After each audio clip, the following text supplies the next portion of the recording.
오늘도 말씀 앞에 나오신 여러분 환영합니다. 오늘 하나님께서 주시는 말씀은 로마서 7장 14절에서 25절 말씀입니다. 21절부터 읽겠습니다. 그러므로 내가 한 법을 깨달았노니 곧 선을 행하기 원하는 나에게 악이 함께 있는 것이로다. 내 속사람으로는 하나님의 법을 즐거워하되 내 지체 속에서 한 다른 법이 내 마음의 법과 싸워 내 지체 속에 있는 죄의 법으로 나를 사로잡는 것을 보는도다. 오호라, 나는 곤고한 사람이로다. 이 사망의 몸에서 누가 나를 건져내랴. 우리 주 예수 그리스도로 말미암아 하나님께 감사하리로다. 그런즉 내 자신이 마음으로는 하나님의 법을, 육신으로는 죄의 법을 섬기노라. 아멘.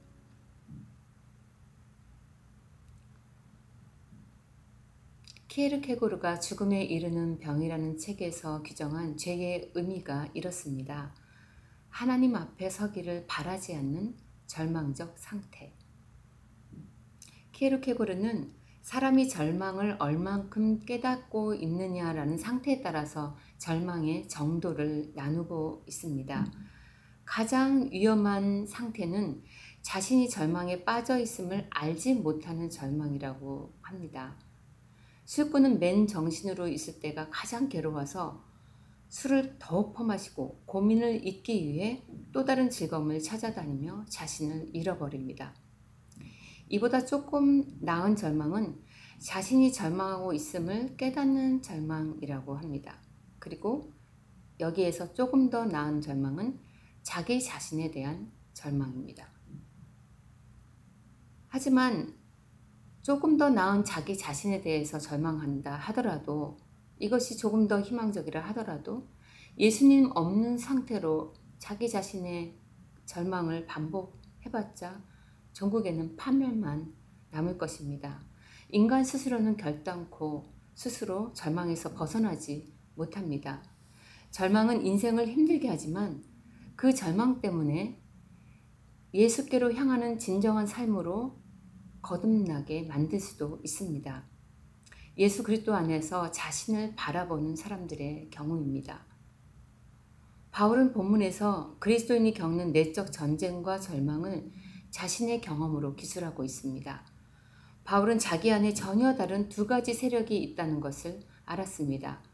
하나님의 법을 사랑하고 즐거워하는 참된 자와, 그러나 그것에 도무지 따를 능력이 없을 뿐 아니라 미워하고 거부하는 죄악된 자아, 이 두 가지입니다.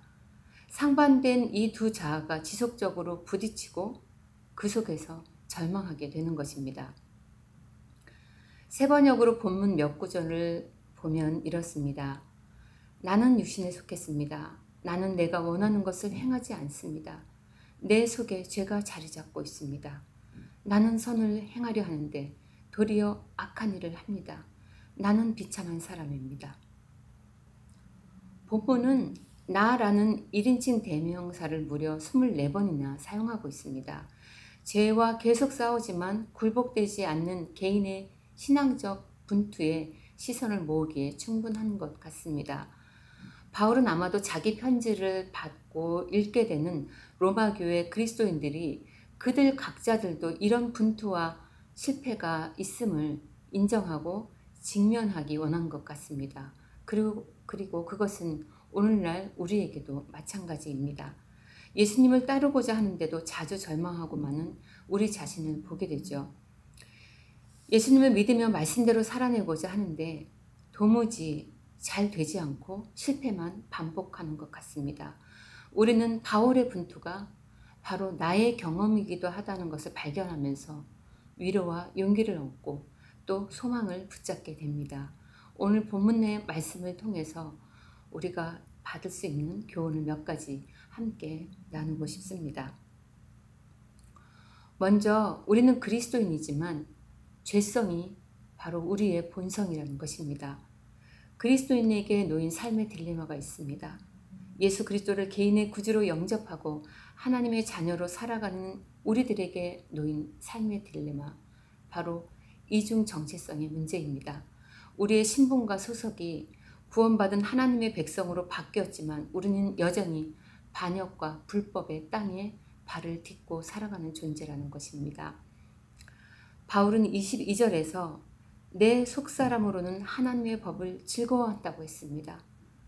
내 마음 가장 깊은 곳에서는 진정한 나 자신은 정말로 하나님의 법을 즐거워한다고 말입니다.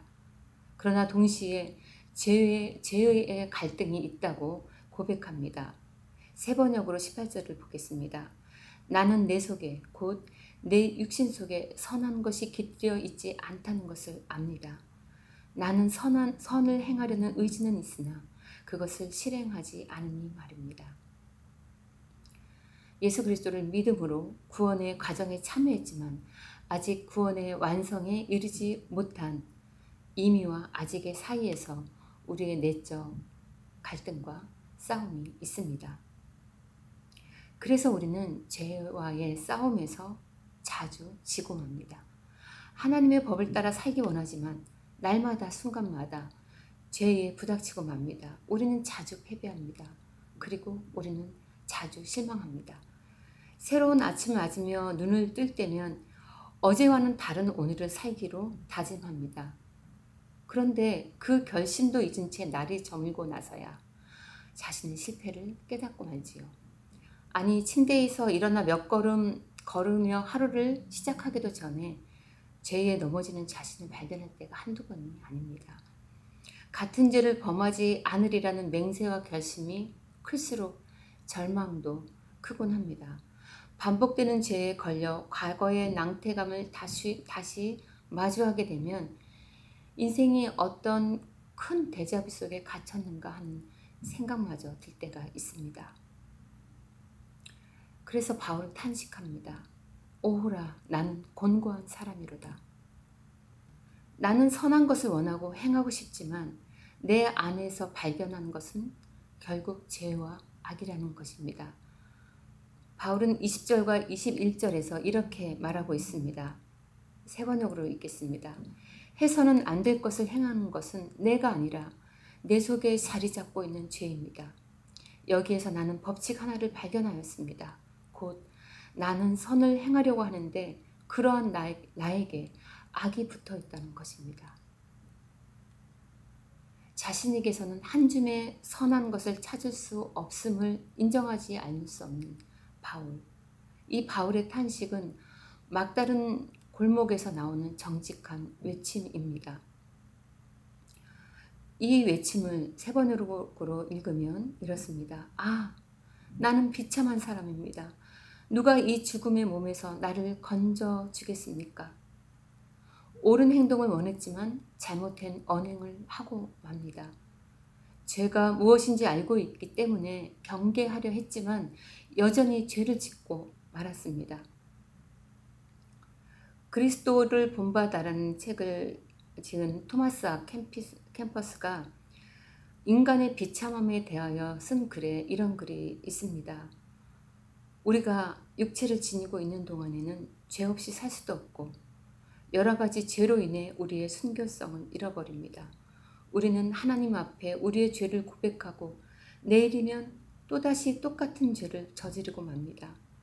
이제 당신은 다시는 그런 일이 일어나지 않도록 단호한 결심을 할 것이나 한 시간만 지나면 언제 그런 결심을 한 적이 있었느냐는 듯이 행동할 것입니다. 이것이 인간이 가진 비참함이라는 것이죠.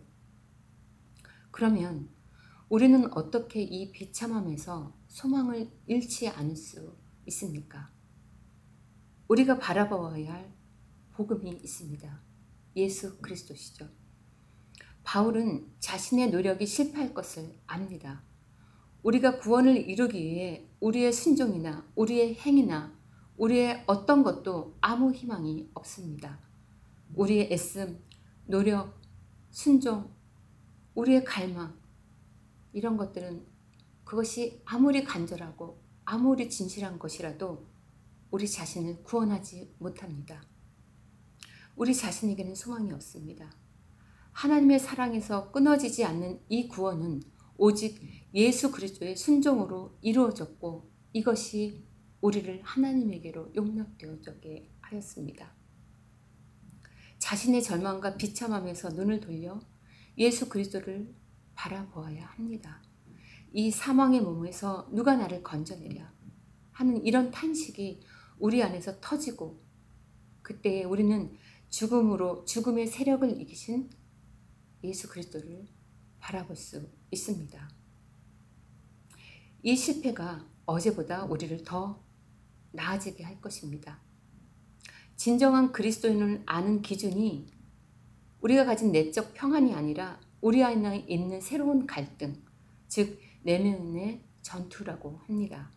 내 속에 죄와 싸움이 없다면, 이러한 씨름이 없다면 앞에서 말씀드린 키르케고르가 말한 그야말로 절망의 가장 위험한 상태가 아니고 무엇이겠습니까? 그러니 우리가 가지는 이 씨름은 정말 의미가 있습니다. 이 분투와 싸움은 종말의 날까지, 우리가 이 땅을 살아가면서 내내, 그리고 인생의 마지막 한 걸음 내딛어 주님을 만나는 마지막 날까지 계속될 것입니다. 우리에게 살아갈 인생의 모든 날들 동안 말입니다. 어떤 날은 실패하고 또 자주 실패할지라도 지나간 날들을 잠깐 머물러서 뒤돌아보면 점점 나아져 가고 있다는 그런 자신을 발견할 것입니다. 우리는 이 분투 속에서 우리를 채워가시는 하나님의 손길을 발견할 수 있습니다. 이것을 경험합니다. 하나님이 예수 그리스도 안에 이루신 승리를 우리 각자의 인생의 걸음 속에서 하나님은 또한 이루십니다. 이것은 하나님의 약속입니다. 그래서 바울은 나는 비참한 사람입니다. 누가 이 죽음의 몸에서 나를 건져주겠습니까? 하는 이런 절망의 탄식에도 불구하고 바로 뒤이어서 우리 주 예수 그리스도로 말미암아 하나님께 감사하리로다 라고 말할 수 있는 것입니다. 우리는 완성되어서 갑니다. 최후 승자는 예수 그리스도십니다. 예수님께서 우리를 날마다 새롭게 하십니다. 25절에 바울이 하는 이 감사의 고백이 바로 우리의 고백이 되어야겠습니다. 우리 주 예수 그리스도를 통하여 나를 건져주신 하나님께 감사드립니다. 할렐루야. 기도하시겠습니다. 하나님, 우리를 먼저 사랑하셔서 죄로 인해 죽을 수밖에 없는 인생에 예수 그리스도의 생명을 주신 것을 감사합니다. 원하지 않는데도 죄를 짓고 마는 현실을 경험할 때 낙심하고 절망하지만 예수 그리스도 안에서 이루신 그 승리로 인해서 소망 위에 굳게 서도록 저희를 이끌어 주옵소서. 예수님의 이름으로 기도합니다. 아멘. 오늘도 두 가지 기도 제목으로 하나님 앞에 나아가겠습니다. 첫째, 우리를 죄에서 구원하신 예수 그리스도로 말미암아 하나님께 감사합니다. 하나님 은혜를 즐거워하며 감사하는 성도들 되게 하옵소서. 둘째, 선한 싸움을 함께하는 믿음의 공동체 주심을 감사합니다. 서로 위하고 눈물로 기도하는 공동체, 손잡아 일으켜 세워주며 이 믿음의 길을 함께 걷는 한 몸 된 교회 되게 하옵소서. 기도하시겠습니다.